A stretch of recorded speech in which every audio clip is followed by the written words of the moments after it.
We pit the Assassin's Creed against the Templar Order. In this episode I'm joined by Dr. Farhad Daftari, who is Director Emeritus and Governor of the Department of Academic Research and Publications at the Institute of Ismaili Studies in London. He's written over 200 books, publications and articles including the Assassin Legends, and I'm delighted to have him here with us today. Can we start off by talking a little bit about the group that's in the game Assassin's Creed that's known as the Assassins?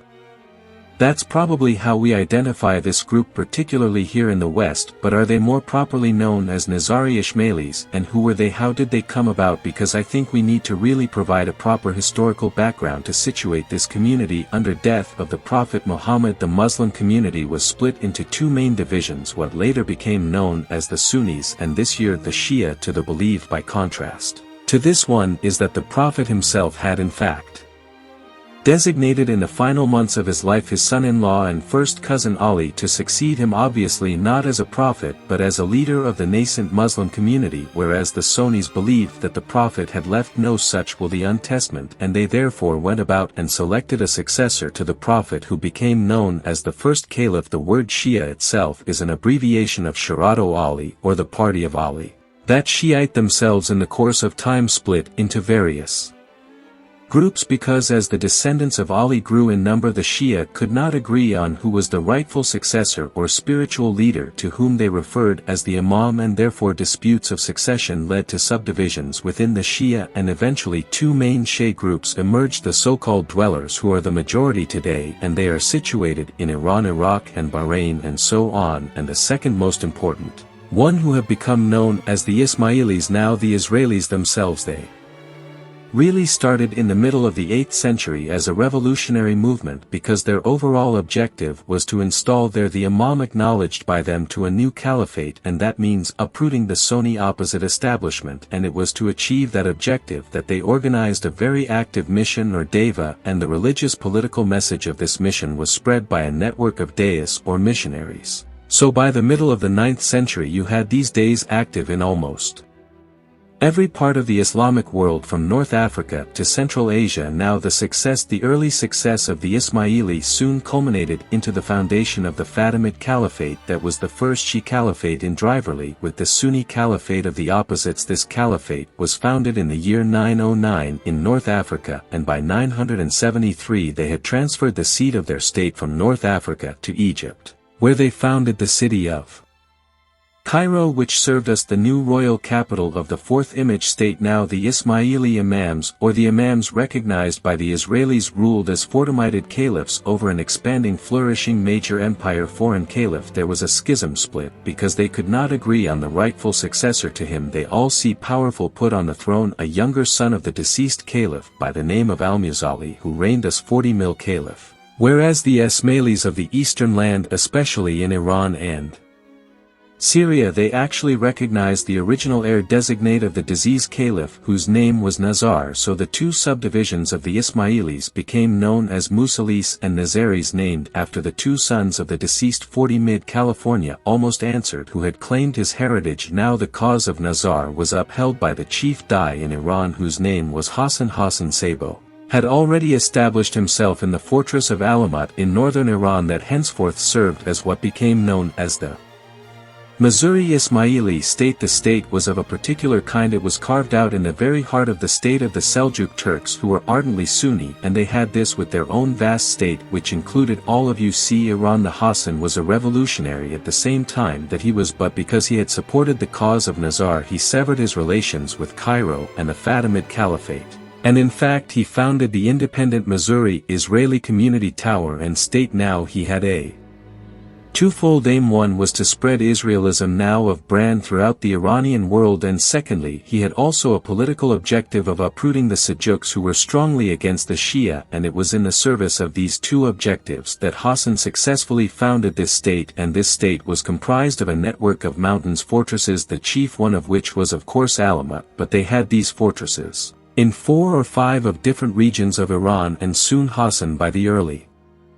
Years of 12th century began to send dyes or the propagandists to Syria to organize the community there, which they did actually with much success, and about half a century later, by 1140s or so, they also managed to seize a network of fortresses or castles in central Syria. It was in Syria that the Missouri came into contact with the Crusaders. I think it's fascinating to think of the Nazaria Smileys, the assassins, as being a state. I think we quite often think of them being almost as stateless people.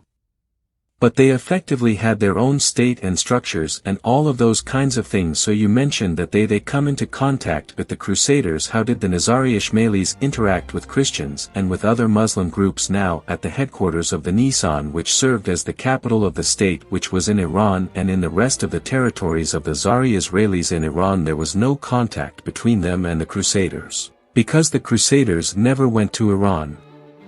Whatever contact there was limited to Syria. These contacts were of various nations. They were military, diplomatic, trade, but the Crusaders did not know who these people were. Now these people were actually referred to by their Muslim core religionists as Hashishi or Hashishan or Hashishia, based on the sort of derived from the word you say Ashish. Now this was indeed at the time, especially 12th and 13th centuries in Syria and Egypt. This was a term of abuse which meant people of low religious morality, of the people of blacks, social outcasts, and so on. This is how they were addressed by other Muslims, because they were really hostile towards one another from early on, because the Ismaili is always planned to uproot the Sunni rule of the Sonikar lips and so on. So these two communities never really got along. It was for that sense that the Muslims in the sources that we have from the period is referred to as Hashishia, but nowhere they have the assassin legends that we find in Occidental resources, or nowhere they say they were called Hashishi, because they actually used hashish or had any regular habit of using ashish, because for the Muslims the term was understood, and this is why we do not find any of the so-called assassin legends in the Muslim sources. It's in the their sources and the European observers of the Crusaders that we have these legends. The legends apparently evolved in stages. At each stage new embellishments were added to the tales, and the reason why these tales were created in the first place was that the Ismailis resorted to assassination as a political tool. Why? Because they were a very small community. They could not mobilize large armies, and they were fighting large armies both in Iran and in Syria, and especially in Syria they were surrounded by hostile Muslim rulers, the Ayyub-based, the Zangis, and so on so forth. And then the Crusaders came on the scene as another hostile factor, because the two sides were fighting one another for quite some time over the possession of the fortresses, the center of Syria. In fact, that's mainly how the Crusaders came into contact was the Missouri in Syria. Foreign large armies, they resorted to targeted assassination of key military and political figures who threatened the existence of the Israelis in specific communities. Now it's not that they just killed for the sake of killing or the murder at random. They were highly targeted because they had no other way of dealing with their enemies. But it so happens that at the time any assassination of any major consequence was assigned to the Ismailis. The actual mission undertaken by the Ismailis were done so by their so-called Fadi, is the devotees, those who will prepare to sacrifice their own lives, and this attracted the attention of the Crusaders as well. They were fascinated by the fact that these people were so selfless, yes, and so devoted that they would carry out these missions. Now the assassin legends appears for this specific reason of satisfying the Crusaders, to provide logical explanations for the behavior that seemed otherwise irrational to the Crusaders. And this is why these legends, almost all of them, revolved around the recruitment and training of these Federalists, and they developed in stages and found their culmination in the synthesis popularized in Marco Polo's travelogue, in which the Marco Polo claims that the mischievous chief of these people known as the Old Man of the Mountain, and that itself was the translation of the Arabic term sheikh, meant both an old man and also the chief, but the Crusaders' sources really translated sheikh into its secondary meaning into old man, and because he did reside in these mountainous high fortresses became known as the Old Man of the Mountain. So Marco Polo says that this old Manuel Mountain had created the sacred garden of paradise at its fortress, into which he led. This would be Fedais under the influence of hashish or some other intoxicating potion, and then when they came to, they found themselves in paradise, and the good partake of all the pleasures promised them. in the Quran that they would find in paradise like the Houris and check themselves and so on, and then when the time was ripe he would give them the portion again, put them to sleep, take them out of the garden and then send them on this mission. And this explained why they were so devoted, because people tell them that if you return alive from their mission you will go back to this garden, and if you don't in day of their life you go to this garden promised you in the world. Now the term Hashishi or Hashishia became transposed into various Latin-based and European languages as Assassini, Jesusini and so on, and to eventually it entered European languages as the word assassin, and at the time it did not have the meaning in which sense it is used today in reference to a professional the murder. It was just the name of this mysterious obscure community. But because of the assassination missions connected to this community, the word later on became a noun in European languages meaning a professional, a killer, or is a murderer. You do not find any of these assassin legends in the contemporary Muslim sources, especially the Sunni ones, even the anti-Smiley Sunni polemical text, but you do not find any of these tales or stories, and these were tales rooted in the imaginative ignorance of the Crusaders and their Western beliefs that could not understand Shia martyrology, which we know very well today. For instance, in the case of Iran-Iraq war of recent times, you saw these waves of young men walking over mines and so on because they wanted to become shaheeds, the martyrs to the promised paradise, so the Muslims could understand this behavior. Therefore they did not to explain it, whereas the Westerners, they needed explanation for their own satisfaction, and hence the genesis of the so-called assassin legends. Foreigners were not popular amongst other Muslim groups. Particularly the Crusaders struggled to understand them. In the game we have Altair, the main character, is given a list of 10 people to assassinate, and that's a mix of Muslims and Christians. Is that a fair representation of the way the assassins were they able to work against both Muslims and Christians at various times? They could have, but since the actual missions carried out by the Ismailis were highly secret, we are in no position to know which of the assassinations was actually done by them, and because at the time almost every group or faction this resort to assassination. The Crusaders themselves used assassinations. The Sunni rulers of the region themselves use assassination. The Seljuks, over them primary enemies of the Ismail, they too, to deal with their own internal factional fightings, resorted to assassination. But if they did assassinate to the Crusader figures, I think they would have been very few, because they did not really perceive of them as the main threat. The main threat to them were the Sunday surgery of the Muslims who were fighting them on a prolonged basis, and it sounds like the Nazaris were keen to use assassination as a way to magnify their power. So you say they were fighting large armies. It had really tall purpose. One was of course to remove key enemies in key localities. Secondly was to intimidate the enemies, so they either did this or did not attempt to refute if they were not behind attempts. For instance, we have a number of stories portraying fed eyes putting knives, daggers by the bedside of various judges and so on, but not killing them, just to warn them. Yeah, it's a bit like the Godfather, horse's head in the bed, because exactly I think, yeah. And in the game, so the primary mode of assassination is normally with a hidden dagger, and we see Altair kind of diving off buildings very dramatically and assassinating people with this hidden dagger. Is there a standard way in which the Nazari is operated?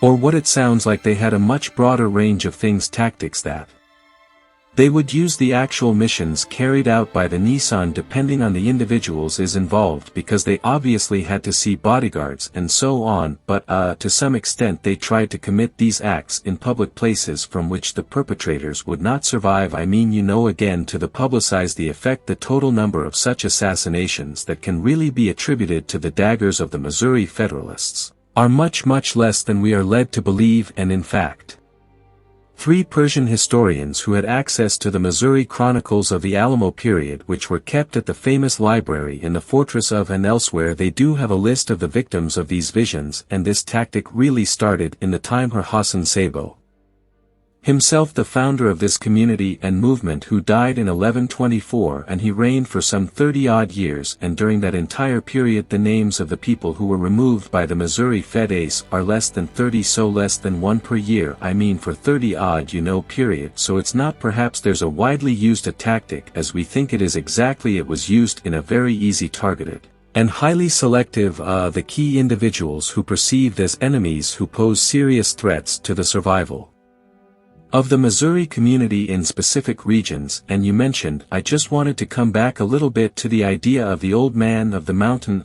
In the game, so Altair's mentor is thought to be modeled on Rashid, who's one of the leaders, one of the old men of the mountains. He was the most famous of the Syrian leaders, and he's the original old man of the mountain of the Crusader sources. And during the period that he was ruling the Nizari clan, how important was he in the largest picture of the Crusades? Well, he was a very clever man, a highly accomplished administrator, because he's interested in maintaining the independence and the stability of his community, which was actually surrounded by numerous hostile forces, as I said, the IU Beach design games, and the Crusaders. Therefore, very cleverly, he would enter into shifting network of alliances. He would allow himself with one of these against others, and then when the circumstances changed, he would change his alliances. So he was very pragmatic and flexible man in terms of adopting suitable policies that responded to the circumstances of the time. So he wasn't necessarily bound by any religious ideology. He was really focused on the preservation of the Nizari exactly, and that allowed him to move between Christians and Muslim allies and enemies. Exactly, fascinating. And I guess we have to acknowledge that in the game, the rivalry between the Templars and the Assassins is continued into the modern era. It continues today. The Templars are sort of multinational corporation, and the Assassins are still working around them. What do we know about what happens to the Nizari group? Could they still exist? Yes, of course they do. They're very much do the Nisan Ismailis, who were in both Iran, Syria, and then later on especially in Central Asia, and then much later in India. In the year 1256, the Missouri Ismaili state of Iran was uprooted by the Mongols, but the Ismailis did not disappear. They went on the ground, and many of them actually migrated from Iran to Afghanistan and India, where Missouri Islamic community is already, which existed, and the line of their imams also is continued in the progeny of the last lord of Alamut, who himself was killed by the Mongols. By the middle of the 15th century, the imams emerged from their hiding into a more loosey public state in the village of Judah, and then they revived the job activities for the first time after the fall of Alamut, and they initiated the so-called engine revival in Missouri Ismailism, which became particularly successful in Central Asia. And you see India, where a large community asness of Missouri Ismailis appears, locally known as the Rohas, the Hojas, who hailed from India but are to be found also in various African countries. And in the West they're all Sinasari Ismailis, they said exists in Syria and in Iran in small communities, but the bulk of the President Missouri is my result today are situated in Central Asia, especially in Tajikistan and Afghanistan and Pakistan, and also India, from where they migrated to East Africa, from where in turn from the early 1970s they immigrated to Western countries, especially to UK, France, and Portugal and Europe, and to USA and Canada. The line of their imams has also continued uninterruptedly, and since the beginning of the 19th century the imams of the Missouri Ismailis became internationally known as the other homes. So they the fourth one, who is the 49th hereditary imam of the Missouri Ismailis, you see very much alive, and he's the spiritual leader of the Missouri, which is by the community, who are the number to more than 10 million, and they are scattered over some 30 countries of the Middle East, Asia, Africa, Europe, and North America. Feel about the reputation of Nizari Ishmaels. It sounds to me like we tend to call them the Assassins, and think they were a very small group that did a very specific thing for a very short time, and that were probably doing a huge disservice to a very important faith group by doing that. I couldn't agree more with you. Muslim communities, and at times they did adopt the policies by force. It's not by choice, because their very survival was at stake. As I said, they could not use immobilized large armies, and they were constantly threatened by much more militarily powerful Muslim sources. They did not invent the policy of assassination, which did exist among the Muslims from early on, various early Shi'a communities, and as well as you see the Kabars and the Sunnis themselves. They resorted to that policy. That was a practical tactic which they adopted because the bulk of the assassinations of the time were attributed to them. Unfortunately, the whole business of assassination became in a very gross and exaggerated manner attached to the name of this community, which really was not the case at all. The origin Muslim communities, and at various periods of their history, they made highly important contribution to Islamic thought and culture, especially during the 40-minute period of their history, as well as the period they patronized learning, scientific activities, arts, and artists. And in fact, the Mongol invasions started in the 1220s. They gave refuge to waves of Muslim and non-Muslim Christian as well as Jewish scholars who were running away from the Mongols, and gave them safe refuge in the fortresses where they partook of the patronage of learning. And also their fantastic libraries. So all of that is really, I would call, to use the modern them. They receive bad press. Really, they needed a good spin doctor. It sounds like though there's elements of their reputation that make them the perfect focus for a game like Assassin's Creed, but that there's actually so much more to their story, which is fascinating in itself.